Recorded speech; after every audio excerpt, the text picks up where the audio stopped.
நம்ம இப்போ ஃப்ரெண்ட்ஸோட ரெஸ்டாரண்ட்க்கு போயிருக்கோம் அப்டின்னா, என்ன ஃபுட் ஆர்டர் பண்ணலாம் அப்டின்ட்டு ஒரு கன்ஃப்யூஷன் இருக்கும்ல. ஃபர்ஸ்ட்டு நம்ம டிசைட் பண்ணுவோம். வெஜ் போலாமா? நான்வெஜ் போலாமா? மீல்ஸ் எடுத்துக்கலாமா? இப்ப நான்வெஜ் அப்டின்னா, அதுல வந்து பிரியாணி அப்டி போலாமா? இல்ல சைனீஸ் ஆர்டர் பண்ணலாமா? அப்டி நெறைய நம்ம டிசைட் பண்ணிட்டே இருப்போம். ஃபைனலா ஒரு மெனு சூஸ் பண்ணிட்டு வெயிட்டர் கிட்ட சொல்லுவோம்ல. ஃபர்ஸ்ட்டு நம்ம சிக்கன் பிரியாணி, இல்ல மட்டன் பிரியாணி, இல்ல நான் நூடுல்ஸ் சாப்பிடுறேன் அப்டின்ட்டு, நமக்குள்ள நெறைய நம்ம ஃபுட் சாய்ஸஸ் நம்ம வச்சிருந்தாலும், கடைசியா நம்ம என்ன ஆப்ஷன் வந்து வெயிட்டர் கிட்ட சொல்றோமோ, அத தான் அவங்க எடுத்துட்டு வந்து சர்வ் பண்ணுவாங்க. லைக்வைஸ் இந்த கமா ஆப்பரேட்டர் எப்டின்னா, நெறைய எக்ஸ்பிரஷன் நம்ம அசைன் பண்ணியிருந்தாலும், அதுல கடைசியா என்ன இருக்கோ அதுதான் எக்ஸிக்யூட் ஆகி, அதுதான் அவுட்புட்டா வரும். இத பத்தி இந்த வீடியோல பார்க்கலாம். ஓகேவா?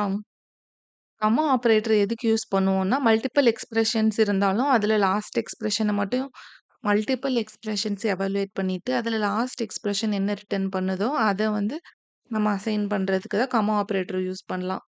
இந்த எக்ஸாம்பிள் பார்த்துக்கோங்களேன். A = 5, 10, 15 இதுல வந்து அ அவுட்புட் என்ன அசைன் ஆகும்னா, Aக்கு ஃபர்ஸ்ட்டு 5 தான் அசைன் ஆயிருக்கும். இது வந்து லெஃப்ட் டூ ரைட் ப்ரெசிடென்ஸ்ல போயிட்டுருக்கும். அதுக்கப்புறம் Aக்கு வந்து அந்த Aயோட வேல்யூ இது காமெடியா இருக்கும் பாருங்களேன். Aயோட வேல்யூ ஃபர்ஸ்ட்டு 5 அசைன் ஆயிருக்கும்.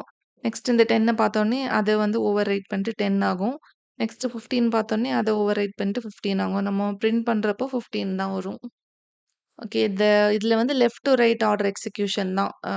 ஓகேவா? லெஃப்ட் சைட்ல இருக்க எக்ஸ்பிரஷன் தான் ஃபர்ஸ்ட் எவாலுவேட் ஆகும். அதுக்கப்புறம் தான் ரைட் சைடு இருக்கும். ரைட் மோஸ்ட் எக்ஸ்பிரஷன்ல இருக்கிற வேல்யூ தான் ஃபைனலா நமக்கு பிரிண்ட் பண்ணும்போது ரிட்டர்ன் ஆகும்.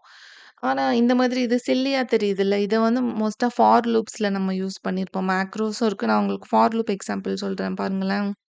சில சிச்சுவேஷன்ல நம்ம வந்து ஃபார் லூப்ல ஐ மட்டும் இல்லாம ஜேயும் தேவைப்படும். 2மே இருக்கும். அப்போ சேம் ஒரே ஃபார் லூப்க்குள்ளே ஐயோட வேல்யூவும் அசைன் பண்ணியிருக்கணும். ஜேயோட வேல்யூ அசைன் பண்ணிக்கணும்னா, இந்த மாரி செமிகோலன் வந்தா ஃபாரோட சின்டாக்ஸ் பிரேக் ஆயிரும்ல. அப்போ இந்த 2 வேரியபிள்ஸ்க்கு இடையில கமா போட்டு யூஸ் பண்ணிக்குவோம்.